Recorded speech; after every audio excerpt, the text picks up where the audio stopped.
Are in studio, starting with Annabelle Onyango. She is a celebrity fashion stylist, and she'll be telling you what's in and what's not. Also with us tonight is Robert Burale, an image consultant and motivational speaker, speaking fashion trends as well. And of course, with us tonight, award-winning fashion journalist Carol Odero, also speaking the latest fashion trends. And of course, your celebrity judge Ian, and celebrity thespian as well, with us on the show, looking at what's trendy and what's not. Let's start with what we'll be critiquing for you this evening. And want to start with Trey Songz, who is currently in the country for Coke Studio. By the way, sit tight. Coke Studio will be airing on Citizen TV very soon. Details on that will be coming up. So this is Trey Songz. I saw an image of him having a meal at a Nigerian restaurant. So pretty laid back guy, Annabelle, and yet this is a mega superstar. I stand to be corrected. Tell us, and here he is in front of a matatu. I don't know what he was doing there, but tell us about this image for you, the black on black. What do you think? I think Trey Songz is a big star, and I like it when big stars roll through and they don't have the pomp and circumstance that accompanies them, because I think it shows a certain amount of, my work speaks for itself. I don't need to sort of have robes flowing to the ground to show that I, have a body of work behind me. I like this very deconstructed, very street style, very incognito. I don't even think anybody would have, who took this snap and said it was, is it actually him? Yeah, it actually I love the him, fact that he just looks like a regular guy, you know. There's no need to sort of be ostentatious. Yeah. Okay. So the other day, Bob, we were having this conversation about how artists that, whose sell-by date has come, are currently coming into the country, but Trey Songz is not one of those. I think this is the best we've done. Forget about those people who can't even dance anymore. And I like the fact that he has avoided the limousine rides and decided to get in touch with the very people who celebrate him. And I think that's a good business mind, touched also with some humility. I think it's a plus for him. Carol, what are you thinking? Well, I'm thinking that, when you're a wananchi wa kawaida, then you look like Trey Songz, then people expect you to step up. When you're Trey Songz and then you dress down, then people are happy with it. So I know when people are thinking of fashion, they get really confused. They're like, what does that even mean? Do I dress up, do I dress down? Am I big, am I small? What do I do? I think the idea here is that even when you watch his videos and you see his presence generally, this doesn't stray too far from his performance look. It's not a huge jump from thinking of Trey Songz on the videos and then looking at him here in real life. I mean, it's a very simplified look. It's great. It's the kind of thing you can wear when you're going in a matatu anyway. When you're in a matatu, you can't overdress because, well, really, it doesn't make sense. Okay. Ian? I like it. He just comes across as, a regular guy, and it's his artistic look if he's not shirtless. Yes. Yeah, okay. So let's proceed. Why this caught our attention is the Deputy President's red socks. And I've seen him in these red socks, I think, before. Well, not per se the same ones, but he's been doing the red socks. Seriously, I don't know how deliberate this is, Bob, and particularly with his more casual look. And I think even sometimes officially, I think this was at the UN General Assembly. So tell us about the red socks. This could be interpreted as the happy socks look, I don't know. Yes. Tell us about this. I still stand with my statement I've said many months ago that he is one of, if not the best dressed politician we have in this country. And when you cut that about yourself, whatever you do just works out. Now, if someone else had tried the red socks with the outfit he's done, I would have been saying it's a very, very bad look. But I think he's trying, especially red, he's trying to be noticed, and the color, of course, symbolizes power. Many people use the red tie to symbolize power, but of course he's gone casual, so he's not going to wear red pants, he's not going to wear a red belt, so you're going to bring it down on the feet. And I think the shoes are brown, so he's showing a happy-go-lucky character to connect with people, still saying, I'm powerful. And for me, I love it. Yeah. Annabelle, how deliberate is this look for the Deputy President? Do you think this is styled, the red socks, and how well does it go with his blue jacket? And I think his shirt has a little bit of red print on it. I'm not quite sure if that's red or pink.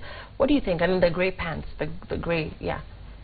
I do agree that our deputy president does have some sartorial flair. He definitely doesn't wear your ordinary black suit head to toe. He's very sort of considerate about his suits. I like the fact that he's taking a risk, but I think this was the wrong risk, unfortunately. He's already wearing a broken suit, which means it's not the same print head to toe. He's broken it up. And so I feel like by wearing a fourth color in his socks, I think it's one step too far. Sorry, it's one step too far. I feel like just having a neutral color would have really, you know, brought out the pink in his shirt. I think pink and red don't even go together. I think if you're going to do this look, you have to find a color that somehow ties those other three colors together. So I applaud the boldness, but I think it was the wrong choice of color. Ian, wrong choice? I agree with Annabelle. Wrong choice. But red is Jubilee. Yeah. And I'm just glad that he didn't go with a cap. And I hope he's lost that cap completely. And my guess is... I don't think the cap is going anywhere, by the way. I really hope it disappears. And I think from now on we'll be seeing something red every time he wears his clothes. Okay, so Yes. you think it's deliberate and that Yes. it's a political statement. Carol, do you agree that that's a party statement, that that's him flying the party flag high, perhaps? What do you think? I think that would be excessive if he was flying the party colors high. This look, the reason I find this look odd is, I mean, I know we talk about fashion here and we are trying to elevate the conversation about fashion. I find it interesting that the VP would trend for wearing red socks. And I just think this is not the height of conversation when we want to talk about fashion. You know, we want to talk about more meaningful things. You know, let's find out something else about his attire. You know, is it Kenyan made? Where was it not Kenyan made? What was he talking about with regards to fashion? I just think the red socks is a little too petty. Yeah. But it's because they stand out so I much. get that, Yes. but... And happy socks are now part of fashion. Actually, understand that. I know you're These pretty... are just red socks. They're not happy socks. Bob is wearing happy I know socks you're today. pretty flexible, so if you could do the Bahati thing, like do the Bahati and step on the stool so that we can get a shot of Bob's socks. So Dominic, if you can get a shot of Bob's socks, these are happy socks. So this is... I think it's happy socks. And Ian is... Yeah, they are. Right. They're just striped, but they're happy. They're happy. You're happy. That's right. So guys are doing this happy, you know, like not straight jacket socks thing. They don't have to be black or grey to complement perhaps like your suit today. You don't have to do black socks. Exactly. Those days are gone, to be honest. But you also have to have a certain kind of personality to go with the happy socks because it's actually quite bold. But you don't do happy socks all the time. If you go for a job interview, you cannot go with happy socks at all. Yeah. Okay, but then again, Bob Collymore, I think, started this movement, Yes. quote unquote, and he wears happy socks literally every day. He's stylish. He's the CEO of Safaricom. He can do whatever he wants.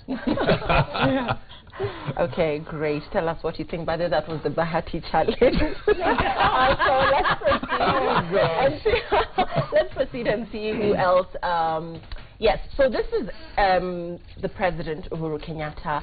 And this is such a mean meme, by the way. And it says, when Uhuru wears these silk shirts, you know he's about to do poor people stuff. And this was trending in the week that was. But then again, you know, this whole Kenyatta Market story and the President going there to have nyama choma and ugali, which ordinarily he wouldn't do. Annabelle... Oh, please don't ask me. I mean, and yesterday we were having this conversation about how as the campaign season checks in, politicians will pull all stops. Like they will do the most... Yeah, I don't even know what the word for that is. So here he is at Kenyatta Market. What do you think with this silk shirt? Silk is not cheap, clearly, so I don't know who came up with that meme and what it means. Yeah, it's I don't get if that's a diss against the president or that's a compliment. I'm confused about the meme. But what I will say is that this meaning that it's an expensive shirt in a poor background. Okay. I think wearing a silk shirt in general, whether you're in the market or whether you're in the palace, I think is a little off the mark in terms of modern style. I don't like the shiny quality of a shirt on a presidential person. You know, those prints, again, they remind us of Mandela, Madiba. We respect that sort of print shirt, the print blouse, but I think he should retire that silk finish and go for something a little more, you know, really good cotton. And then again, you don't want that greasy nyama choma on your silk. Is this not a petty conversation for you? I hope. Ouch. Well, again, for me, this shows how important it is as a political leader to find your own space and identity when it comes to fashion. Because if you're emulating or getting inspiration from someone else, you need to give it your own interpretation. This is a literal Madiba shirt, and you know he was a man of the people, but you don't want it to be that obvious. You know, just find your own thing, play around with it, just get something that works for you, so you know people don't meme you like this. Somebody was saying that the senator looks like he's in his element there, but that, you know, for the president, it's a bit off. For me, first and foremost, whoever wrote the thing about poor people is very unreasonable. But having the shirt, I don't think as a president, fashion is in the top 10 things to do. He has bigger problems to deal with. So if you were, actually I went to a shop and they showed me some 2 shirts and they said they called them Uhuru shirts. And this was the type of the shirt. Actually they told me that last week. And the fact that shops are calling that shirt Uhuru shirt, it means then he has cut a niche about them. Ian, what do you think about this silk look at Kenyatta Market? It's all right. We'll see more weird, odd things before we go into elections. So this is just the beginning. This is just the beginning. Yeah, so watch this space. Okay, okay, great. Use the hashtag FashionWatch, by the way. Let's proceed. And who comes up with stuff like... Okay, so this is in Lucky Wong, Capital FM. I want to talk about this royal purple on her. Is this purple? Carol, let's talk about her look. I love this look. It's a very beautiful color, very interesting. I wish I could see the back of the dress. Knowing Susan, there's probably some detailing there that we're missing. You know, it's a very elegant look. I don't know if she was MC at this event. I know she's a foodie, but she's also very stylish and very fashion forward. So this is great. Okay. Annabelle. Yeah, Susan Wong, she's such a mannequin. She's so good at experimenting with different looks, you know, going to events and really showcasing the best of Kenyan design. I don't know who the designer is here. It's very simple. I love that Mandarin collar. Obviously, Susan Wong is of Asian descent, and having a Mandarin collar, which is an Asian design feature, is really cute. I love her updo. I wish this fabric had more texture to it, to be honest. I feel like there's something missing about it that's going to give it that sort of last oomph that I'd be like, this is a perfect look. There's something. I wish that fabric had a pattern or a design or a texture that would take it home for me. Okay, let's see who else was at the Chef's Delight. Okay, so you know what's catching my attention here is the guy, the shirt. Bob, I see you shaking your head. What's wrong? He's in great shape. Whether you're in great shape or not, this thing about men showing their chest in public, do that in your bathroom. I don't know. It's for me, it's attention-seeking disorder, because of course the lady does not even make things better. They both look totally out of place. But a man trying, of course he's in shape, and trying to show his chest, for me, any man who does that is a small boy inside. So 1970s. Yeah. 1970s, Absolutely. 80s. You may have a 6-pack, 10-pack, but no pack upstairs. Don't show your chest like that. Ian, you agree? Don't like it, don't like it, don't like it. It's unnecessary. Carol, let's get your thoughts on showing a little bit of chest if you don't have that annoying chest hair. Well, I think this couple actually are in the fitness and food industry, and they have a business that they run together, which I think it's called Nutri-Eat. They're really both in really great shape. This is generally their personal style. I actually don't see a problem with a man wearing a shirt like that. Every man doesn't have the same kind of personality, and you know there's nothing wrong with being a man boy. If that's who you are, then you dress for the part. You know, I think it's alright, you know, but for an event like Chef's Delight, I think they could have stepped it up a bit. Okay, let's see who else was there. We'll start with Annabelle on this one. So here we see a more conservative look. At least, yeah, there's no bare chests here. Let's talk about this look for you, Annabelle. I think this looks like a couple. What do you think? The guy went very formal, and the lady chose to go with this African look. So not a lot of coordination here, and this is assuming they're a couple. What do you think? Let's begin with the boo-boo on the lady. I think it's nice for them to go classic. I think at a certain age, you know, you can't be too experimental with fashion, so it's just good to be classic. And these two people are classic, a classic tuxedo and a classic boo-boo. In essence, nothing wrong with these looks. I will say that execution is really important. It doesn't matter what age you are. Things have to fit right, to look right. The gentleman, for example, the sleeves of his jacket are way too long. You know, the fact that he can feel his cuff with his fingers, I think, it's an oversized suit.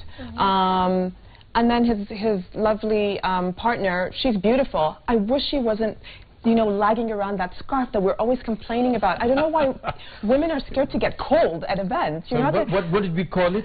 What do we call it? We called it grandma, whatever. Yeah. She is. There's nothing wrong with being a grandma, but don't take your grandmahood to the event, you know what I mean? Don't carry that extra scarf. It's not that cold. Bob, you are extremely quiet. Let's get your thoughts. And then again, this is what we've seen growing up. Okay, my mom doesn't do this, by the way. But then again, women always feel the need, especially Kenyan women, always feel the need to carry a little something extra. A little or just a scarf with something. I think I agree with them because our mothers must carry these things because when they go for these public functions, they see girls their daughter's age almost half naked, so you may just use it to cover. You can cover someone else? Yes, you know. But anyway, the point is this. At the age they're not very young. For the gentleman, yes, the coat is a bit oversized, but I don't expect him to go for 2 or 3 feet to have a fitting suit. So just went to a shop and bought a suit, and I think for their age they look fantastic. I don't mind the lady at all. Scarf is okay because you do not know how they were going home. And Carol, that's an interesting lapel on the gentleman's suit, actually. Just tell us a little bit about that. What's that look about? Do you know? This is the one that you were told by Zeddy, the Mandarin Collar. I'm not sure why he put on a tie with that, you know, because I don't think it works. And in fact, if you're going to wear a Mandarin Collar, you don't even need something on top. You just button it up and then it would look elegant. That on its own would have saved the suit if you just went for a good fitting. For the lady, I feel it's too matchy-matchy. Again, you know, when a lot of older women do African print, they tend to do that a lot. You know, the scarf and the shoes and the bag and everything is just one beautiful color. It's great, yes, I get it, but it also, it dates you. Let me not say ages you, because Robert is going to say there's nothing wrong with being old. But, but there's a way you can work your sophistication in it and make the boo-boo fit properly, and then you can actually feel good in it. You know, a lot of people forget that you wear clothes not just to look good, but to feel good as well. Yes. So, Ian, people of a certain age feel the need not to go with the skinny look, the fitting suit. So this guy perhaps was just being age appropriate in his dressing. These two are just your regular guys that we've got very many men who dress like that and very many ladies who dress like that. They don't think about nice fitting. They don't. They should, though. They should, but they don't. It's not a problem to them. Yeah, but if you're watching, then why would you let your mom and dad leave the house looking like that? I mean, I'm just asking, seriously. I mean, the suit is clearly oversized. Like Annabelle said, the sleeves are too long. Bob? For me, as Ian said, there's an age you reach, you're almost permitted to make some fashion mistakes. If that was my father, we've said something that you just don't want to look good, but to feel good. But who said like that lady doesn't feel good without outfit? It may not look good to us, but as long as as long as they feel good about it, who are we to say otherwise? And at their age, to be honest, Lillian, they are allowed to make such mistakes. If I got out like that, then you guys should shoot me. No, I would disagree. I don't think fashion discriminates when it comes to age. I think, especially when you're older, by this time, you know, you have the means to sort of, you know, splash out on yourself, get something, a bespoke suit, get things, you know, really customized to your body. I think, you know, senior citizens, they deserve the best. Why not give themselves the best? That could be their best. I think what Annabelle is saying, that senior citizens can actually afford stylists, they can afford a good tailor. Yes, precisely. But then again, tell us what you think. So we're crossing over now to Winnie Mandela's pre-birthday. She's turning 80 on the 27th of September. And look how amazing she looks. Wow.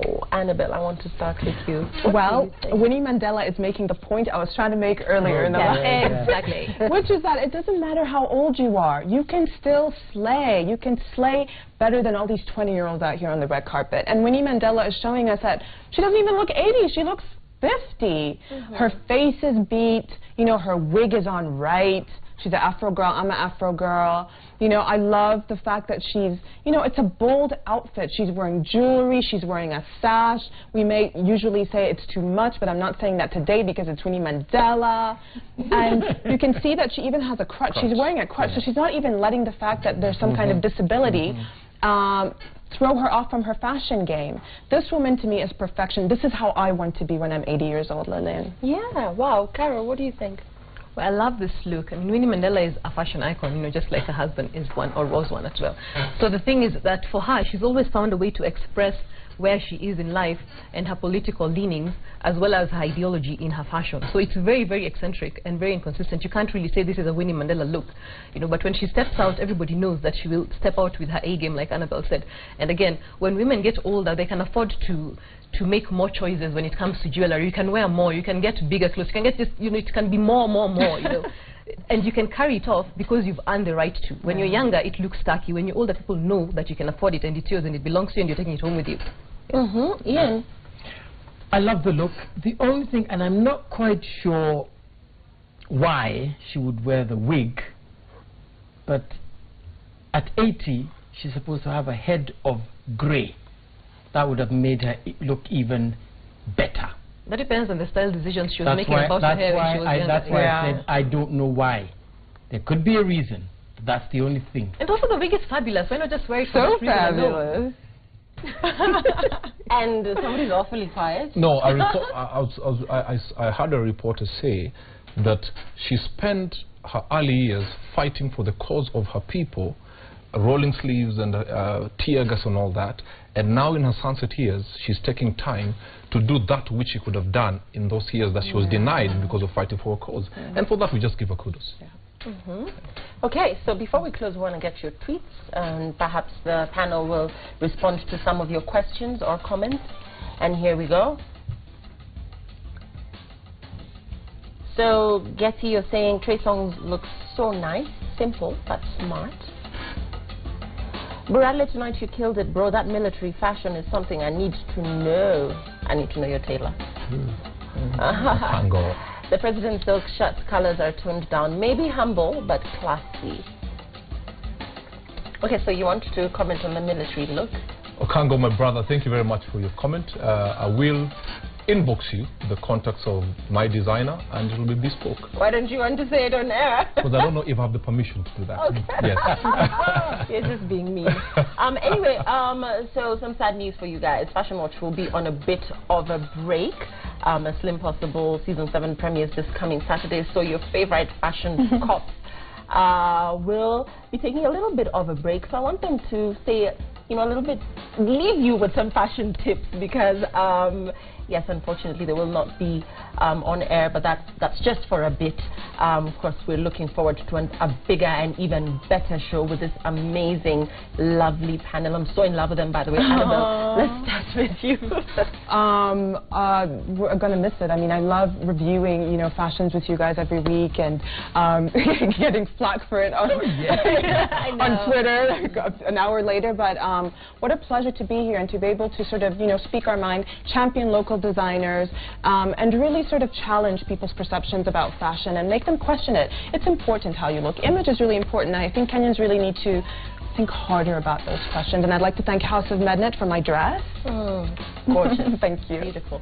Bob? Well, thank you very much for being with us through this journey this far. It's been an amazing time. Yes, we've made some comments that have hurt some people, and it's a bit of banter. And we've also gotten some crazy comments. We don't take it personally. We love you all, the haters and the lovers of the show. We love you. We appreciate you. And my last tip, as we go on a break, is that fashion is not just about how you look on the outside. If you don't feel good on the inside, the outside will just be but a fake.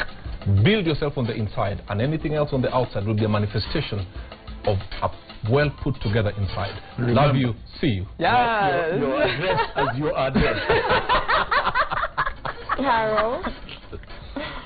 Well, just like Annabelle and Robert have said, hi trolls. It's good to meet you. I know that you've been communicating a lot and I've been seeing the conversation on social media. And I have to say that it's interesting that you're interested in fashion, which is great, and I appreciate it. And I would like us to elevate the conversation next year when we come back. And I actually have to say that I do pay attention to what you tell me, not because I want to change how I look, but because I'm interested in seeing how your mind works. Because I'm always a champion for individuality and self-expression and creativity. And if you can embrace that, then you have style. If you just go with the trend, then you're fashionable. I would like you to be stylish. That's the way to live. Yeah. And by the way, I'm still watching you. You are so brave. I wish I could say that to my face, but I'm not there yet. Ian. Well, it's said that there's nothing like bad publicity. It is the bad publicity is no publicity. Whether you're liking us or hating us, the fact that you are watching, that's all we care about. If you're learning something, fine. If you're not learning anything, why are you watching it? Simple as that. And just remember, it's not that serious. And between now and when we come back, get yourself a stylist. And have fun with fashion. You guys are crazy. Oh my God, I will miss you so much. I have learned so much. I have learned so much from these guys. They're just amazing, by the way. Thanks for watching. We'll see you again next week. Keep it Citizen TV. Bye.